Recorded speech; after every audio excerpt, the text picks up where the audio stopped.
Bom, entre o deserto e o palácio. Deixa eu só perguntar, fazer uma pergunta, uma pesquisa. Quem conhece Davi? Davi, aquele cara que morreu do lado da cruz de Jesus. Conhecem ele? Que não falei, não é Davi? Então, Davi, gente, aquele que bateu o cajado e o mar se abriu. Não? Pois quem era Davi? O que Davi fez de importante então? Se ele não morreu na cruz com Jesus e não abriu o mar, o que esse cara fez de importante? Matou Golias. Puxa. Deu uma pedrada no Golias. Ok, não repitam isso em casa. Davi, ele tem um momento muito interessante na vida dele. Porque se nós observarmos todo o Novo e todo o Antigo Testamento, a partir do momento que Davi nasce, ele é lembrado em quase todos os livros da Bíblia. A partir do momento que ele nasce em 1 Samuel, a partir do momento que ele entra em cena, na verdade, em 1 Samuel, ele é lembrado em quase todos os livros da Bíblia. E ele é a única pessoa que é citado em quase todos os livros. É a pessoa, fora Deus, né, mais citada, de homens mais citados nos livros da Bíblia, é Davi. Porque Davi, ele não foi qualquer pessoa, e essa é a intenção dessa série, a gente poder observar a vida de Davi, todos os fracassos de Davi, todas as vitórias de Davi, e entender o que a gente faz com isso, ok? Primeira coisa, eu queria que você abrisse a sua Bíblia, no livro de 2 Samuel, fica no Antigo Testamento, depois de 1 Samuel.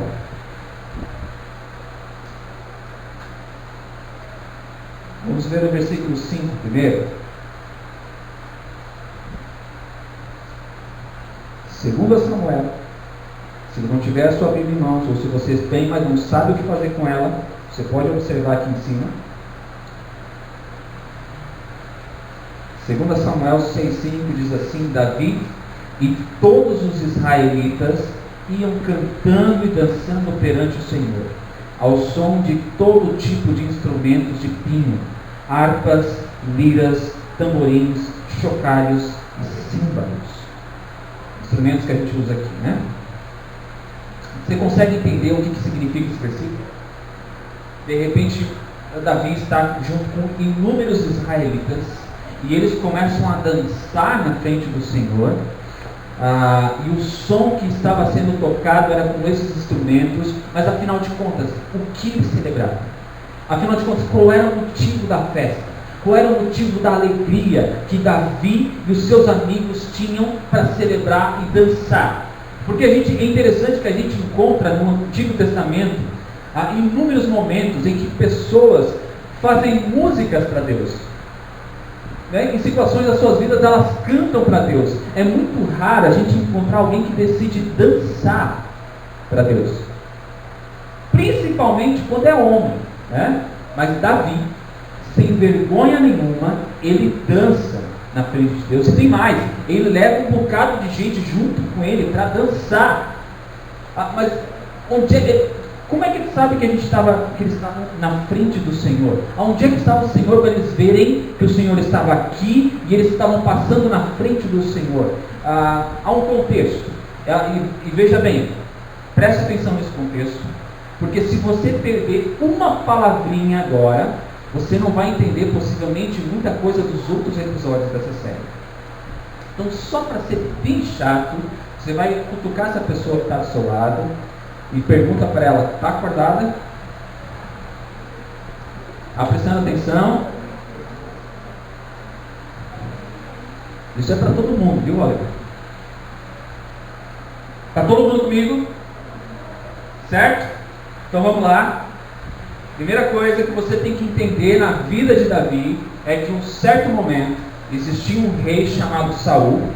Porém, esse rei desobedeceu o Senhor, ele foi escolhido pelo povo, ele foi designado para servir, ele começou até bem, Mas a partir de algum momento ele começou a se desprender daquilo que Deus dizia. Os profetas já não conseguiam mais orientar ele estava mais para lá do que para cá. E aí Deus olha para o profeta Samuel e diz: Samuel, você vai até tal lugar, você vai escolher um cara que eu vou dizer é esse, para ungir como novo rei de Israel. Acabou para Saul. Bom, o contrato dele venceu e a gente vai ter que renovar esse negócio com outra pessoa.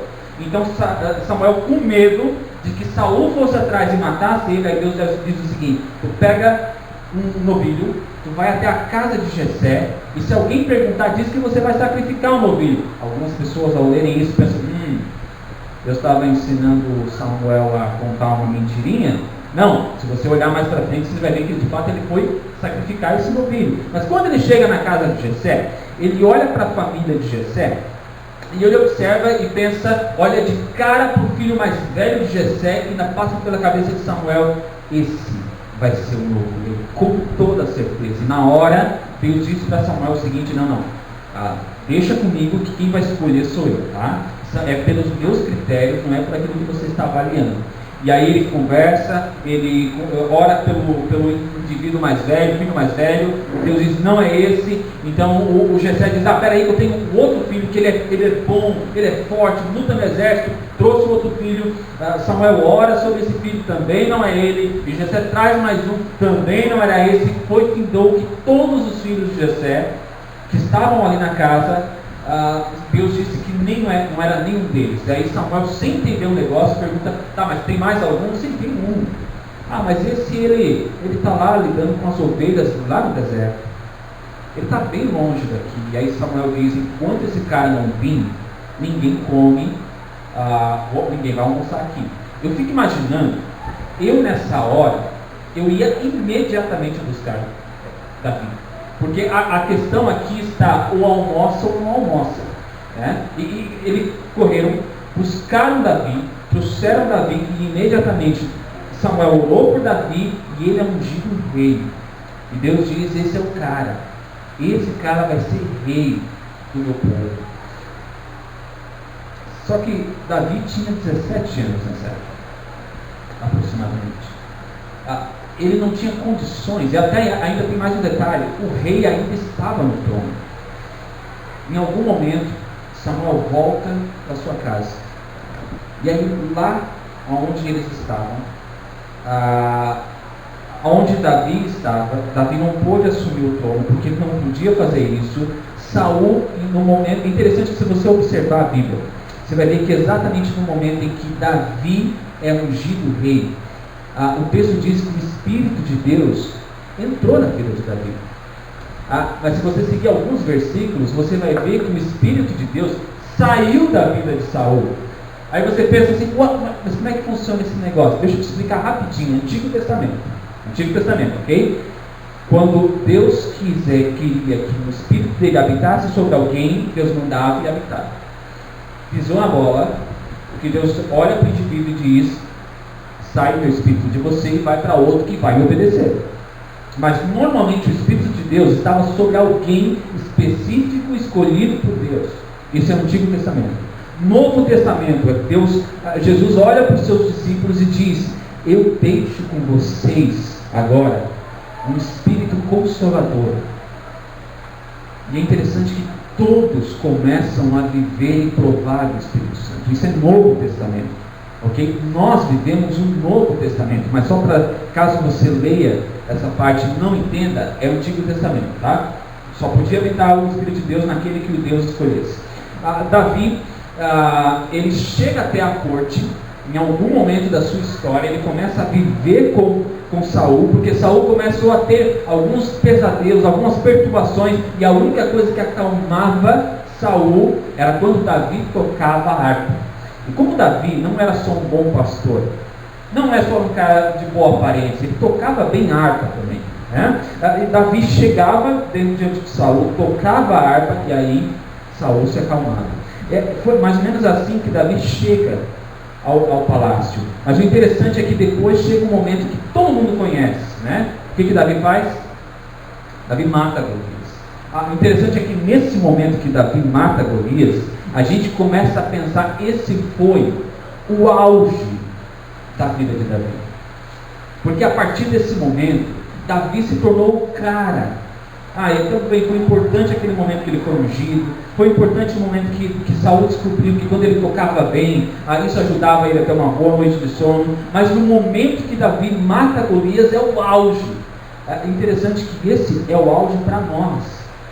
Quando observamos um gigante e um cara de pequena estatura matando esse gigante e vencendo a batalha, isso é um prato cheio para nós olharmos para isso e usar como uma autoestima, aquela que a gente não tem mais, sabe? Dizer, uau, Davi chegou lá, Davi matou o gigante, eu vou acordar todas as manhãs e vou matar o gigante da minha história, da minha vida.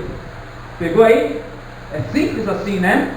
Mas esse não é o auge da vida de Deus. Esse não é. Sabe por quê? Porque Davi só pôde matar o gigante porque acontece algo muito antes na vida de Davi. Adivinha onde? No deserto. Aonde Davi estava quando Samuel procurava o rei? Fazendo o quê? Pastoreando ovelhas. E você sabia que o sistema de pastorear ovelhas daquela época não era automático, não era o pastor tinha que proteger as suas ovelhas 24 horas. 24 horas de qualquer perigo. E Davi, quando está na frente de Golias, e os seus irmãos estão dizendo: o que tu está fazendo aqui, rapaz? Tu vai morrer. Aí Saul escuta Davi falando, e ele diz para o povo: eu mato leões que querem devorar minhas ovelhas. Você acha que esse incircunciso, na época deveria ser uma ofensa muito grande, esse incircunciso pode mais? Não, hoje mesmo derruba esse cara. E ele vai. E você pensa: uau, que coragem. Mas eu fico pensando, se você matasse um leão por dia e chegasse apenas um cara com uma espada na mão, o que você ia pensar? Meu treino está em dia, eu encaro o negócio. A única coisa que permitiu que Davi enfrentasse Golias sem medo não era pela coragem ousada dele. Inclusive o próprio irmão olha para ele e diz: eu conheço teu coração, há maldade nesse teu coração. O versículo diz isso. Eu acho que ele estava querendo dizer: eu sei bem o que tu está pensando, tu está querendo chegar aonde a tua perna não alcança. Se eu que sou forte, que uso uma bela armadura, tenho uma ótima espada, não consigo enfrentar esse cara, tu vai conseguir. Mas a gente não quer focar nessa parte do texto, a gente vai avançar. Exatamente no momento que Davi mata Golias, Davi chega na cidade, porque Davi agora estava servindo no reino junto com Saul, e Saul começou a gostar de Davi, e Saul não previa que esse cara ia assumir o trono depois. Saul deixou Davi ser o líder do seu exército, e de um grande exército, e toda vez que Davi voltava das batalhas, ele voltava vitorioso, e as pessoas, as mulheres da cidade começaram a cantar o seguinte: Saul mata 1000, mas Davi mata milhões. E quando Saul começou a escutar isso, de que o seu servo Davi tinha muito mais fama do que ele começa a pensar: então agora o que falta para esse cara? É o reino? Saul começa a perseguir Davi a ponto que Davi não tem outra escolha a não ser fugir. Mas antes de fugir, ele tenta de várias formas tirar a vida de Davi. Tanto que Saul um dia olha para Davi e diz: olha, eu te dou a minha filha de casamento para você casar. E diz a Bíblia que essa filha gostava de Davi, mas você tem que me trazer 100 prepúcios dos filisteus. Davi, na verdade, trouxe 200 prepúcios. Ou seja, Davi e seu exército mataram 200 filisteus no meio da guerra e levaram a prova para Saul que ele era muito mais. Mas a ideia de Saul era: vou pedir para ele trazer 100 prepúcios. Na verdade, ele vai tentar, né? E ele vai acabar morrendo. E aí, pronto, eu não tenho mais que me preocupar com esse tal cara Davi. Só que ele traz 200 prepúcios para Saul. E o interessante é que depois desse momento, Davi foge para o deserto. Sabe quanto tempo Davi fica no deserto? Segundo os historiadores, Davi fica no deserto 8 anos. Ou pelo menos quase 8 anos no deserto. Você sabe o que acontece com Davi enquanto ele está passando pelo deserto? É isso que nós vamos ver semana que vem. Ok?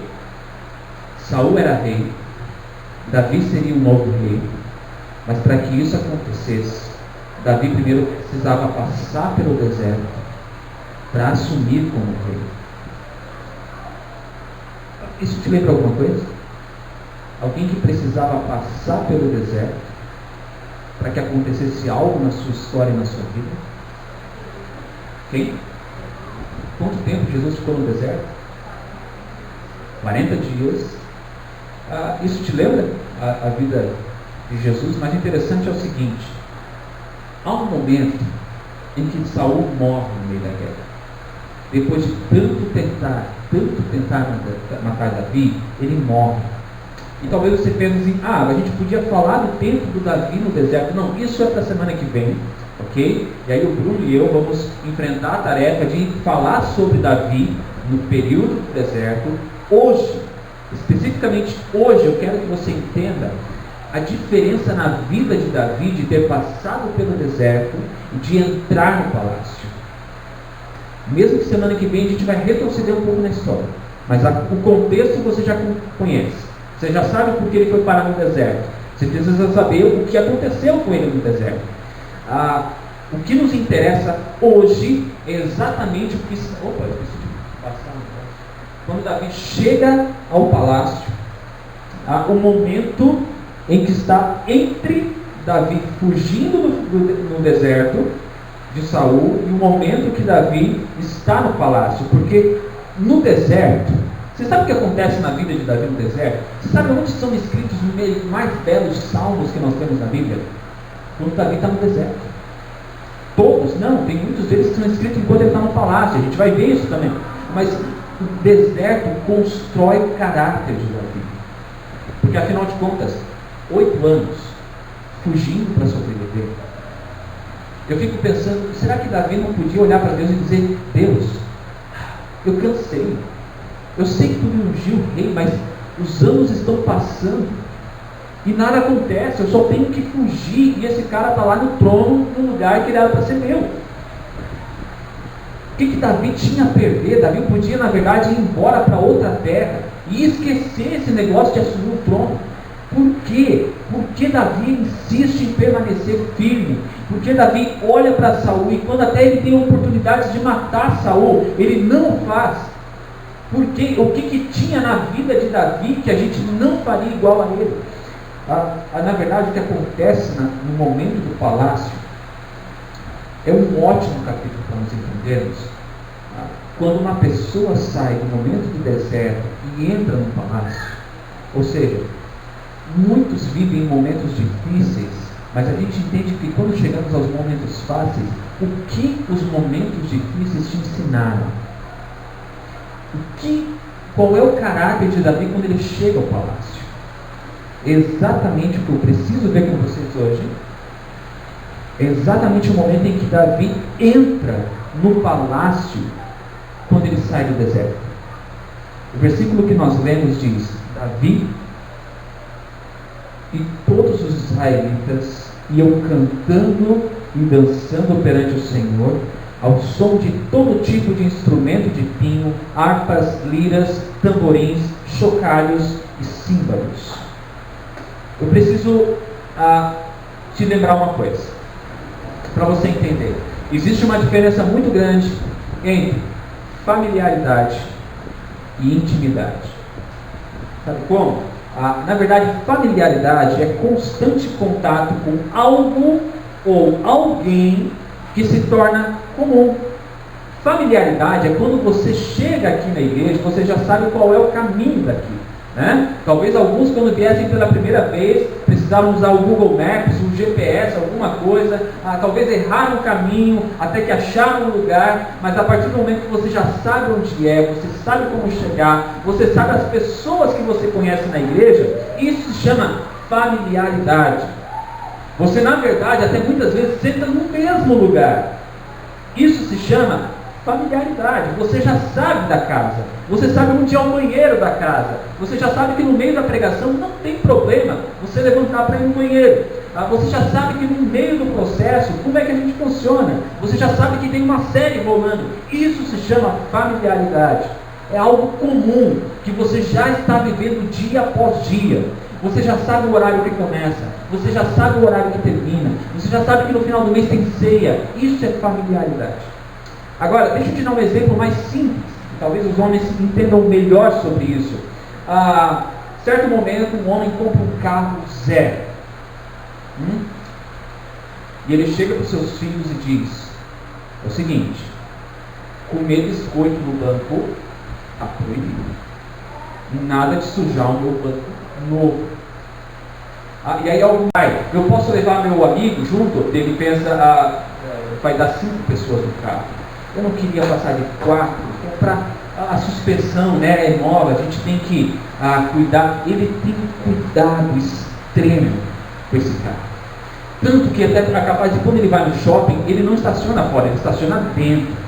Porque ele quer garantir que nada aconteça ao seu carro novo. Isso é só de início. Porque com o passar do tempo, as crianças já estão comendo biscoito no banco de trás. E o cara nem está mais percebendo. Na verdade, ele está lá passando o ar-condicionado no banco, tirando o farelo, reclamando, mas sabe que isso vai ser repetido. Alguém já cola chiclete na porta do carro. Ele já não está mais nem preocupado com isso. Antes ele lavava quase que diariamente esse carro. Agora, se ele lavar uma vez é muito, e isso se a mulher ameaçar ainda, ele lava o carro, né? E isso se torna familiar. Ele acostumou assim, o que era tão interessante antes, agora se tornou algo comum. Algo comum não necessariamente é ruim, porque você veio para a igreja na primeira vez, talvez você não sabia com quem conversar, talvez você não sabia se podia sentar em qualquer lugar, talvez você não sabia que horário começava, talvez você não sabia em que música você tinha que levantar, em que música você tinha que sentar. De repente as pessoas começam a sentar e você senta também, porque você pensa, é a coreografia, né? Agora senta. E de repente as pessoas levantam e você pensa, tem que levantar, então agora é para levantar. E você não sabe como funciona, mas com o passar do tempo você já entende o processo. Tudo é familiar. Até as músicas, agora você conhece, né? Quando você escuta aquela música pela primeira vez, ela era tão impactante, tão bela. Quando a Michele cantava aquela música, dava um arrepio. Mas aí com o passar do tempo, a Michele canta aquela música igualzinho como da primeira vez. Só que agora, parece que a música já não é mais aquela música. E aí você pensa, esse louvor podia mudar as músicas, né? Eles podiam cantar aquela música que está na moda agora, que o pessoal está escutando aí, todo mundo está escutando, aquela do Zaqueu. Sabe aquela do Zaqueu? Quem lembra da música do Zaqueu? Levanta a mão, quem conhecia a música do Zaqueu? Que Zaqueu era esse? Era da Bíblia? Quem arrisca? Era o Zaqueu da Bíblia? Aonde é que conta uma história de um Zaqueu? Na Bíblia. Mas eu não acho que esse Zaqueu era da Bíblia. Cantavam essa música aqui? Só por curiosidade. Cantavam? Eu tenho uma crítica muito grande para essa música. Simplesmente pelo fato de que a Bíblia diz que o Zaqueu olha para Jesus e diz: entra na minha casa, entra na minha vida. Aonde foi que o Zaqueu disse isso para Jesus? Exatamente o contrário, e muito pelo contrário ainda. A letra diz que ele subiu numa árvore para ver Jesus. Não, ele subiu na árvore de curioso, para saber que povo era esse, que bagunça era essa na frente da casa dele. Conseguiu entender? Bom, era um outro Zaqueu. É muito bonita a letra, só não era o Zaqueu da Bíblia. Era um Zaqueu muito bom que falou isso para Jesus, ok? Mas a gente pensa, por que não? Por que a gente não canta o que está na moda? Por que a gente não faz aquilo que está acontecendo? A gente cansa do familiar às vezes. E às vezes a gente não pensa o que está por trás desse familiar. Mas o interessante é que o contrário é a intimidade. Entenda uma coisa, intimidade é o contato atento com pessoas ou alguém. Um contato que você tem com alguém e que é profundo. Isso é intimidade. Agora, deixa eu dizer uma coisa: intimidade não é feito pela repetição que você tem contato, mas sim pela profundidade desse contato. Ok? Porque eu posso chegar todos os dias, falar com a Débora, perguntar como foi o dia dela, até posso orar com a Débora. Mas se eu não tiver a liberdade de falar se quando eu estou bem, quando eu estou mal, se eu não tiver a liberdade para falar com a Débora como eu estou me sentindo naquele dia, se eu não tiver a liberdade para falar dos meus problemas com a Débora, isso é intimidade. Intimidade é a profundidade do relacionamento, não é a repetição do relacionamento. Você vir todos os dias aqui e você falar com as pessoas dessa igreja todos os dias, é intimidade? Não. Isso se chama familiaridade. Você já conhece as pessoas, você sabe o nome das pessoas, mas intimidade é quando você se aprofunda na vida de cada pessoa que está aqui. Intimidade no culto é quando você sabe que você vai sentar nessa cadeira e você muitas vezes sai da sua casa pensando: eu preciso de uma palavra que vai me trazer conforto, que vai me trazer alívio para a minha alma. E quando você senta aqui, você escuta um louvor que é tocado há anos nessa igreja e ele ainda toca você por causa do que você espera, não pelo dom da pessoa que está tocando, pelo preparo do grupo que está exercendo o louvor, mas sim por aquilo que você deseja ser enchido. E nós muitas vezes desanimamos quando a gente chega no culto e vê o mesmo louvor e vê o mesmo pregador, não por causa do pregador ou por causa do louvor, mas porque a gente cansou de esperar algo para nós. Sabe aquele momento que você para de viver o profundo e você vive o comum? Você começa a sentar na mesma cadeira e você até acha ruim quando alguém senta na tua cadeira. Se quando nós chegamos no cúmulo de achar ruim porque alguém sentou na cadeira que a gente senta, aí a gente precisa de um tratamento, porque veja bem, quando nós chegamos aqui, é interessante que muitos momentos eu já preguei, e teve um momento em Curitiba que uma mulher chegou no final do culto para mim e falou assim: pastor, e olha que eu nem era pastor na época, mas ela me chamou de pastor, eu lembro do Senhor pregando no retiro em 2000, sei lá quando era, que tinha mais ou menos 1.500 pessoas. Eu lembro do Senhor pregando lá em Joinville, e eu lembro quanto eu fui abençoado naquele dia. O interessante é o seguinte, gente, eu lembro daquele dia, e era um dia com muita chuva, e eu tinha molhado os meus pés naquele dia antes de chegar lá em cima para pregar. E eu estava nervoso porque eram 1.500 pessoas escutando o que eu tinha para falar por 1 hora. E eu preguei, e no final daquele dia eu pensei: eu preguei muito mal, porque de fato eu não queria estar lá. Eu estava com o pé molhado. Você já ficou algumas horas com o pé molhado? É irritante isso. Eu não conseguia me concentrar no que eu estava fazendo, mas muitos anos depois essa mulher chega para mim e diz: eu lembro, eu fui abençoado, eu lembro que eu preguei, eu lembro que eu estava estressado, eu lembro que eu não queria estar ali, e para mim a surpresa foi alguém dizer que foi abençoado com aquilo. Quando alguém busca o Senhor de todo o coração, até o pior pregador consegue dar algo satisfatório. Até o pior pregador. Porque eu lembro muito bem que eu já estive em um culto, eu ouvi um cara pregar, e eu pensei: esse cara, eu quero um dia pregar com esse cara. E no final do culto o cara falou: desculpem o nervosismo, é que é a minha primeira vez. Eu pensei: oi? Como? Eu estava a pregação toda pensando assim: eu quero ser como esse cara. E no final ele diz: desculpe o meu nervosismo, é que é a minha primeira vez que eu estou pregando. E consegue entender? A sede que eu tinha me permitiu ir além do nervosismo ou despreparo de alguém. Toda vez que você sair de casa para viver o automático, o máximo que você vai achar é um louvor mais ou menos, e uma pregação que você vai dormir ou não vai entender. Toda vez que você sair de casa querendo viver o raso, é só o raso que você vai encontrar. Só o raso. Mas, toda vez que você sair de casa com sede e querendo mais, é o mais profundo que você vai achar.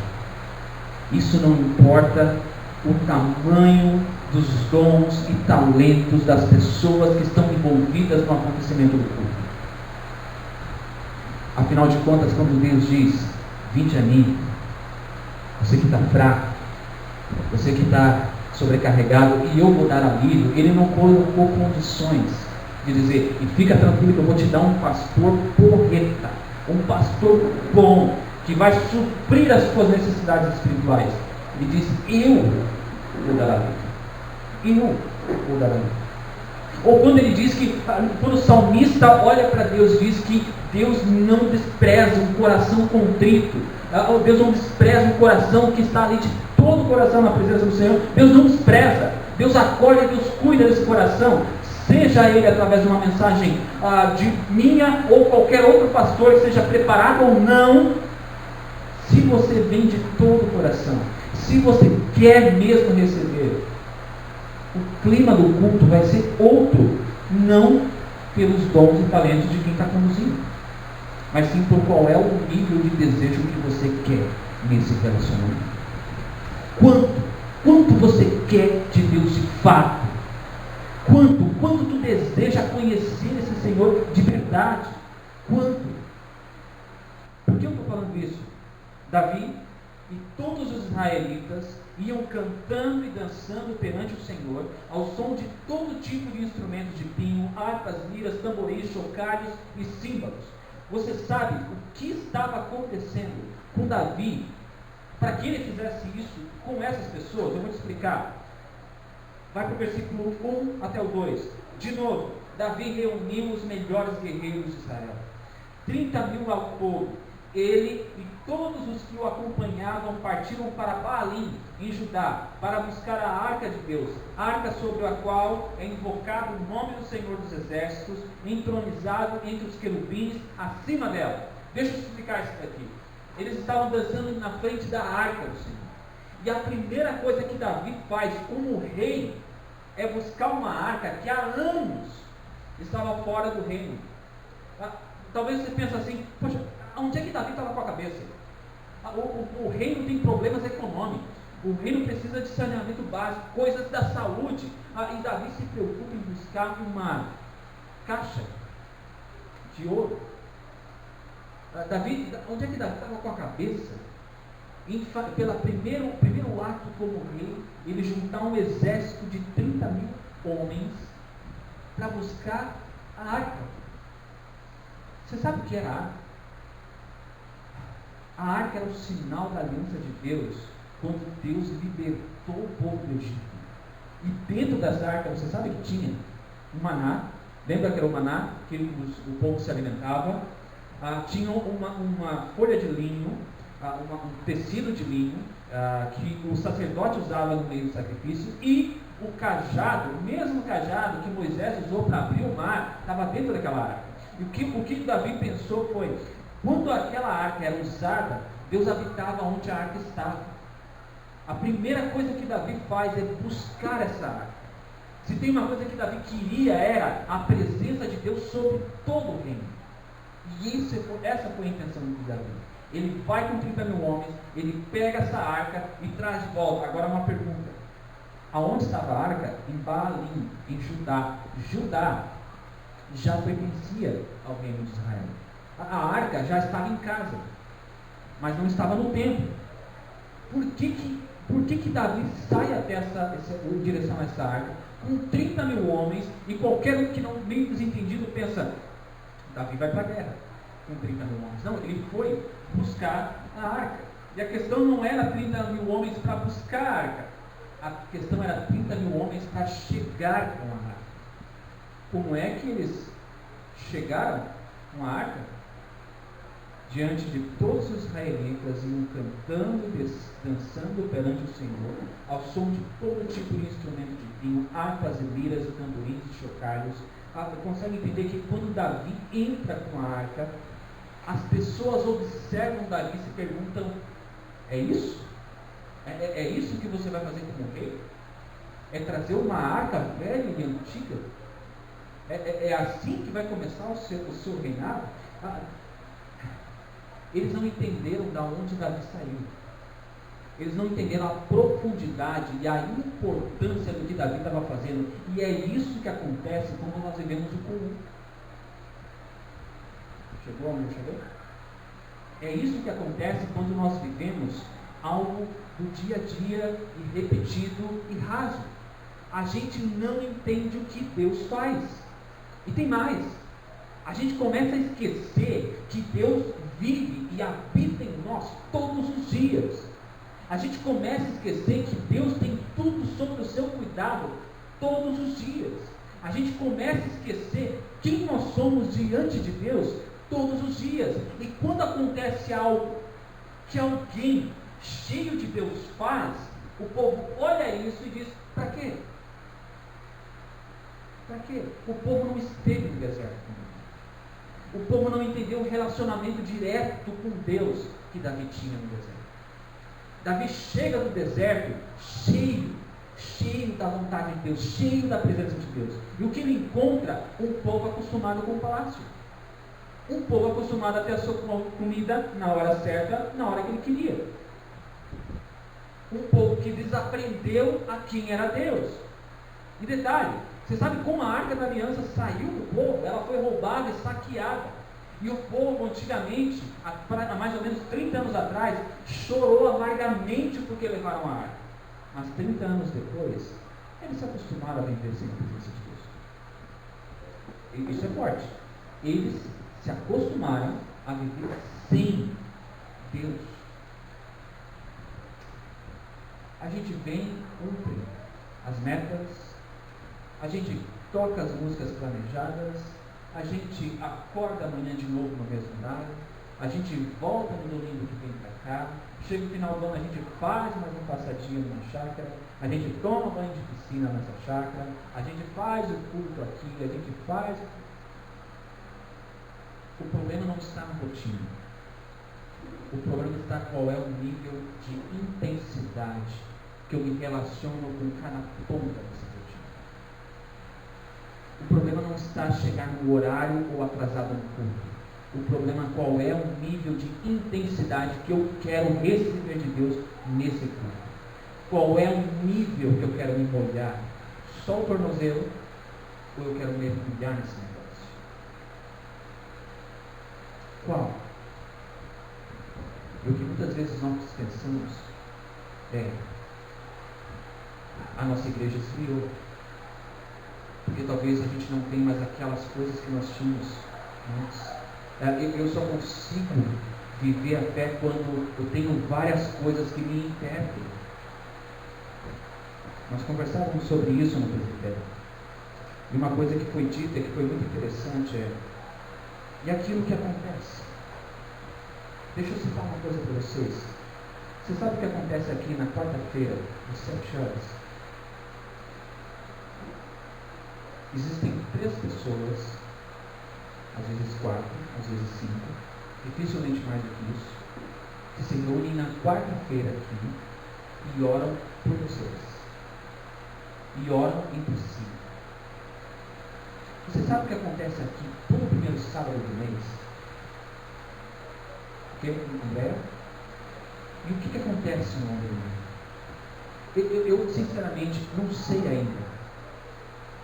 Aqueles que têm escutado sobre vamos on demand, sábado, inclusive, próximo sábado é dia 30, vai ser no outro.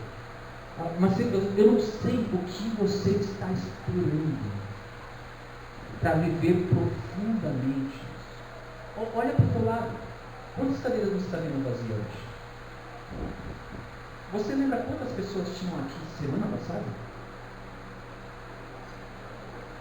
54 pessoas, contando as crianças. Dessas 54, 9 não eram da comunidade. Isso significa que da comunidade, pelo menos 45 pessoas estavam aqui semana passada. Mas na verdade, se a gente observar, a gente via que tinham outros que vêm às vezes, mas não vêm. Qual é o nível de profundidade que nós temos quando a gente não cria um relacionamento? Qual é o nível de profundidade que nós temos quando a gente pensa assim, hoje eu estou bem, hoje talvez eu não preciso ir para o culto, hoje eu acordei bem, ontem eu escutei uma pregação na internet que já me alimentou espiritualmente, então eu já estou preparado para a próxima semana que vai vir. Qual é o nível de relacionamento que nós queremos? Qual? Eu quero finalizar, porque a gente tem ceia hoje.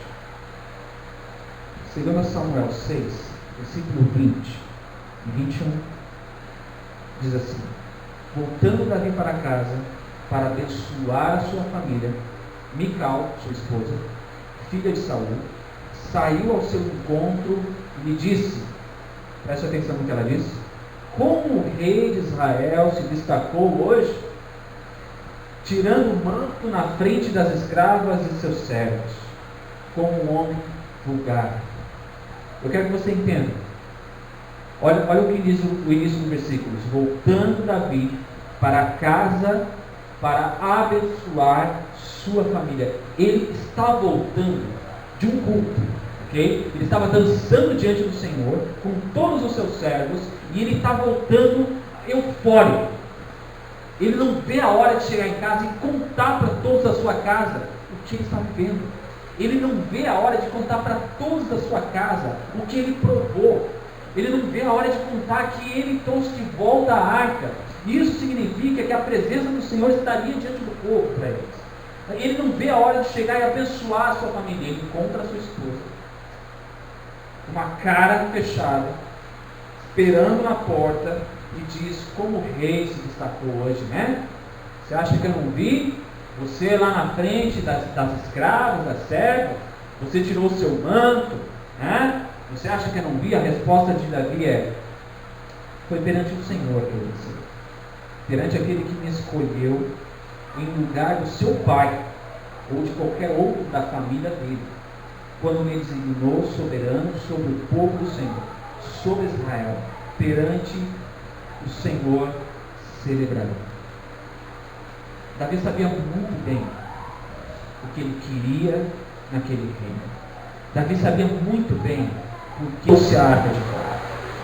Davi sabia muito bem o nível de relacionamento que ele queria com Deus, agora, não no deserto, no palácio. Porque quando a gente está passando por dificuldades, parece que é fácil lembrar de Deus. A questão é quando nós estamos no palácio. A gente lembra? É interessante como tudo, absolutamente tudo, a gente olha, vive, e quando se torna comum, entra no automático. Sabe outra coisa que acontece isso? No momento da ceia. Bruno, chama as crianças. No momento da ceia a gente faz isso igualzinho. A gente olha para o pão, a gente olha para o suco. E lembra que eu falei no início desse culto, quando nós precisamos ser relembrados daquilo que nós já sabemos, na ceia é igual. Você sabe por que nós fazemos o momento da ceia? Talvez muitos vão dizer sim. Nós lembramos que Jesus fez isso com os seus discípulos na última ceia. E nesse momento especial, Jesus dividiu o pão e entregou entre eles. E nesse momento Jesus colocou um vinho no cálice e deu para cada um deles beber. E Jesus falou: esse é meu corpo, esse é meu sangue, é a nova e eterna aliança que eu faço com vocês. Mas sabe o que é interessante? 1 Coríntios, capítulo 11, o povo começa a observar aquele momento que existia a ceia, e o povo começa a esquecer qual era o intuito de verdade daquela ceia. Sabe por quê? Porque muitas pessoas chegavam antes da ceia, comiam tudo que tinham direito, bebiam tudo que tinham direito, e quando de fato chegava o momento em que as pessoas chegavam depois, para o momento daquela ceia em comunhão, Todos já tinham comido, todos já tinham bebido. E talvez aquelas pessoas que chegavam depois, chegavam profundamente para viver aquele momento. Mas aqueles que estavam vivendo a normalidade dos dias, esqueceram a especialidade que existia no momento da ceia. Se nós olhássemos para o momento que Jesus institui a ceia, ele olha para os seus discípulos e diz: esse é o meu pão, esse é o corpo, esse é o meu corpo que eu dou para vocês. Você está entendendo isso? Jesus está dizendo: eu estou entregando a minha vida para vocês. Talvez você não entendeu. Eu estou me entregando. Ninguém está me roubando. Ninguém está tirando a minha vida. Eu a dou. E eu a dou de bom grado. Foi isso que Jesus fez. Quando ele pega o cálice e ele diz: esse é o cálice da nova e eterna aliança que eu faço com vocês. Aonde estava a prova da primeira aliança? Exatamente no objeto que Davi pegou do outro reino e levou para o reino, a arca da aliança. Só que Jesus olha para o povo e faz uma nova aliança. Jesus olha para o povo e diz: eu faço uma aliança eterna, não haverá outra. Essa é a mais importante, porque eu pessoalmente estou fazendo com vocês essa aliança. Agora, entendam. Quem quiser abrir comigo, 1 Coríntios 11. Eu vou ler na versão NVI.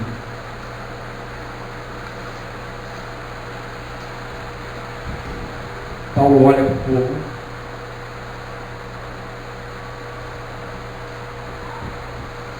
e ele diz no versículo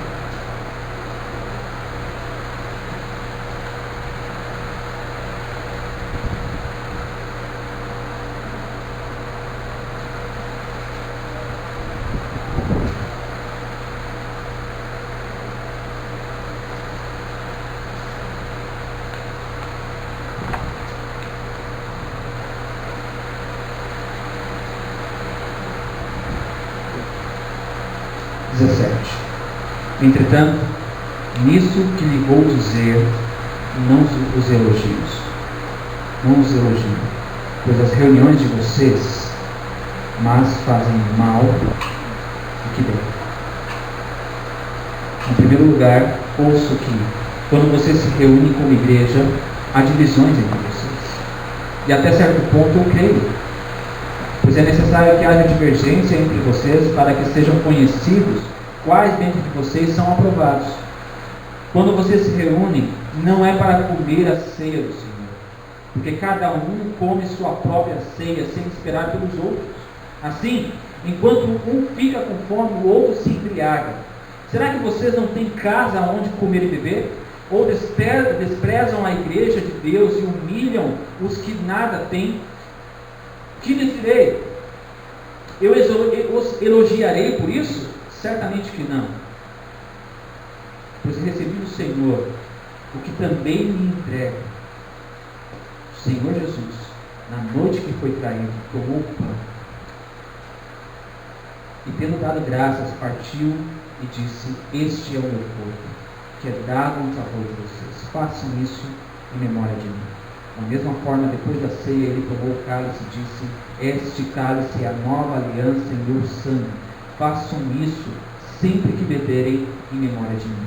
Porque sempre que comerem desse pão e beberem desse cálice, vocês anunciam a morte do Senhor, até que ele venha. Portanto, todo aquele que comer o pão e beber o cálice do Senhor indignamente será culpado de pecar contra o corpo e o sangue do Senhor. Examinem-se o homem a si mesmo, e então coma do pão e beba do cálice. Nós conversávamos essa semana com os grupos aqui em casa, grupo dos primeiros passos, e a gente entende duas coisas. Primeiro, eu não devo tomar a ceia. Entenda, se você não se encaixa com nenhum dos dois, você não tem desculpa para não tomar a ceia. Ok? Primeira coisa, se você não acredita que Jesus morreu naquela cruz por você. Se você acha que essa é uma história da carochinha, é só mais uma historinha que contaram aí, igualzinho do Chapeuzinho Vermelho, não é verdade, não faz sentido você conhecer. Nenhum. Você pode ficar no seu lugar. Segundo, é se você não examina o seu coração. Agora entenda uma coisa. São 2 passos. Você examina. Examinar significa pedir perdão, reconhecer o erro, entregar aos pés de Jesus agora e vir tomar a ceia. São esses passos, examinar, ok? Mas caso você não quer se arrepender, você não quer sair da sua vida de pecado, você não quer mudança de vida e muito menos viver uma vida profunda com o Senhor, também não faz sentido você acontecer. Caso contrário, você conhece o Senhor, você crê naquela cruz, você acredita que Ele morreu naquela cruz por você? Você acredita que Ele é fiel e justo para perdoar os seus pecados? Você acredita que aquilo que você fez ontem pode ser colocado diante do Senhor e Deus é fiel e justo para eliminar da sua vida toda e qualquer culpa? Deus é poderoso para isso. Então você se encaixa com esse momento. Você se encaixa com esse momento. Eu não sei qual é a compreensão que você teve sobre ceia dentro. Eu não sei se você pensou, mas eu sou tão pecador, eu vou pecar de novo amanhã. Do que adianta? E talvez muitos de nós entrem num momento, num circuito automático de pensar, tudo bem eu pedir perdão agora, eu vou lá tomar ceia, tudo bem eu pecar de novo depois, porque afinal de contas, Deus vai perdoar de novo, aí eu peço perdão de novo antes da ceia e tomo de novo a ceia. Aí é em relação a você e seu coração. Quando nós conhecemos a Jesus e nós entendemos o perdão dele, não significa estarmos livres do pecado, significa travarmos uma batalha contra o tal. Significa que nós vamos enfrentar esse pecado, custe o que custar, e nós não vamos permitir que ele domine a nossa história. Isso significa pertencer ao Senhor.